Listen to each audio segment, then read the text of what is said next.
Quando a gente pensa em conflitos modernos, a primeira imagem que vem à mente é a de soldados avançando no fronte, com o solo tremendo sob rajadas de tiros sem parar. Mas e se eu te dissesse que o verdadeiro divisor de águas nunca esteve nas trincheiras, e sim nos bastidores da fabricação aviões caça? Muita gente acredita que a vitória depende apenas de bravura em campo, mas a realidade é bem mais fria e contraintuitiva. Quem dominou a metralhadora construção de sistemas aerotransportados foi quem, de fato, ditou as regras do combate. Nos próximos minutos, você vai entender como uma simples equipe de engenheiros transformou o poder de fogo de nações inteiras, e por que a coragem desses pilotos era apenas metade da equação. Mas para você enxergar o quadro completo, precisa primeiro dar uma olhada em como o projeto dessas máquinas começou a desmoronar por dentro. Vamos lá! Entre 1965 e 1968, os céus do Vietnã do Norte se tornaram o espaço aéreo mais hostil que a história já registrou. Enquanto os soldados enfrentavam armadilhas na selva lá embaixo, os pilotos voavam direto para uma teia de aranha mortal. Não era apenas sobre desviar de caças inimigos em manobras erradas de combate aéreo. Era sobreviver a um dilúvio constante de rajadas de tiros vindas de todos os ângulos e altitudes possíveis. A Operação Rolling Thunder transformou aquela região em um verdadeiro campo de tiro a 15 mil pés de altura. O segredo dessa defesa sufocante estava na engenharia por trás da fabricação aviões caça e dos sistemas antiaéreos. O Vietnã do Norte recebeu uma rede densa de canhões e os temíveis mísseis terra-ar soviéticos, os SAMS. A metralhadora, construção dessas baterias, foi estrategicamente desenhada para criar zonas de exclusão aérea impenetráveis. Uma simples equipe de operadores de radar podia travar um alvo e disparar antes mesmo do piloto perceber o perigo. Dados da época mostram que o poder de fogo por quilômetro quadrado superava qualquer outro conflito da Guerra Fria.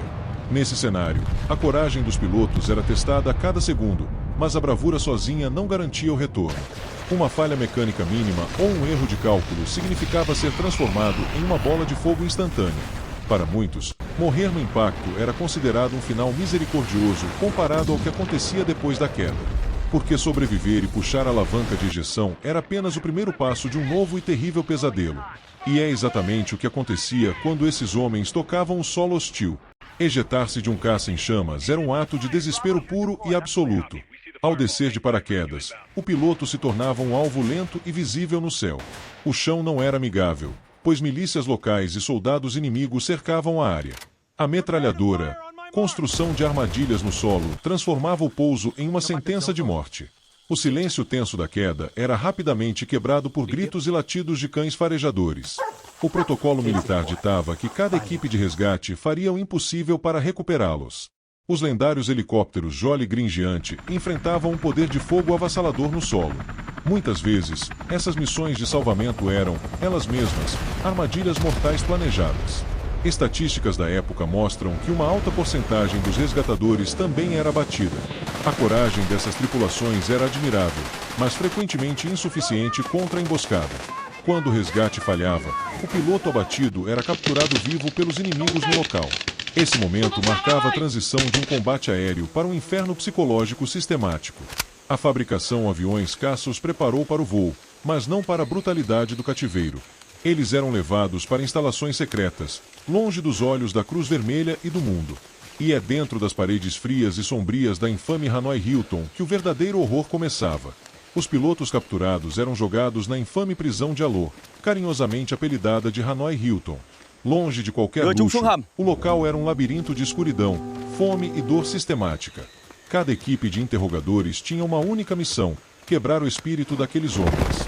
Eles eram forçados a confessar crimes de guerra inexistentes para as câmeras de propaganda inimiga. A pressão psicológica era tão intensa que muitos preferiam a morte a ceder àquela tortura diária. Para sobreviver a esse isolamento total, os prisioneiros precisavam de uma disciplina sobre-humana. O espírito humano encontrou uma brecha genial através do famoso código de toque nas paredes.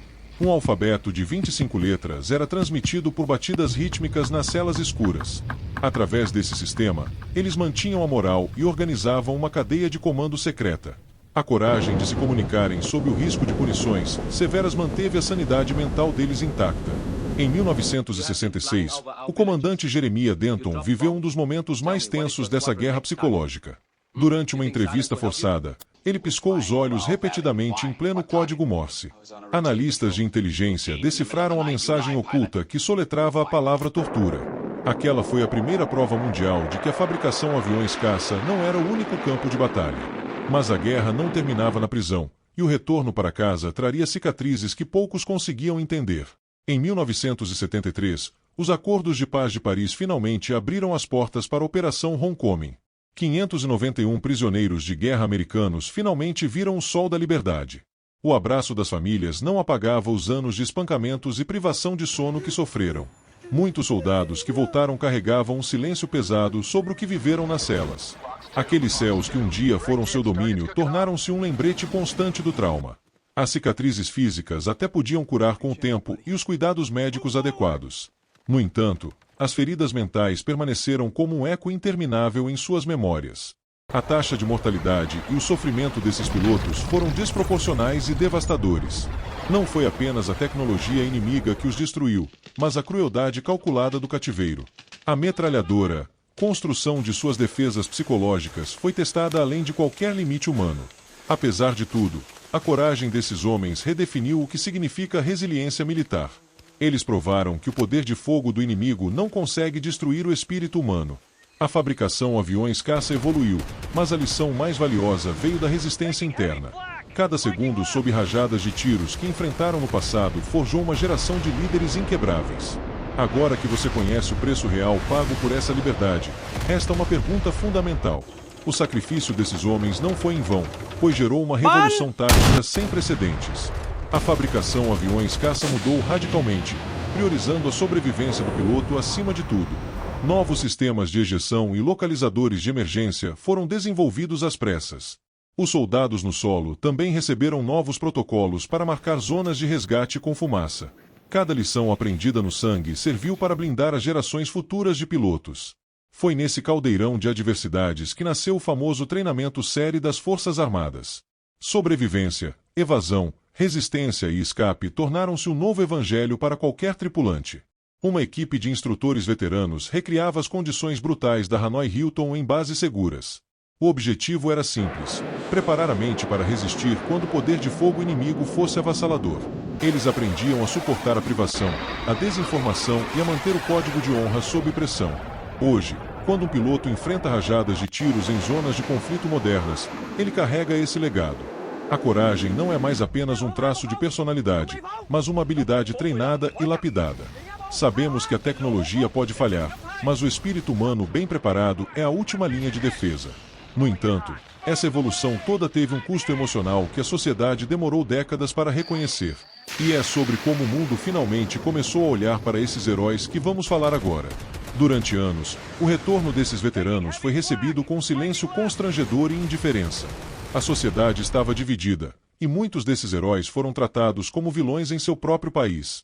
A metralhadora, construção de uma narrativa justa sobre a guerra, levou tempo para ser desmontada.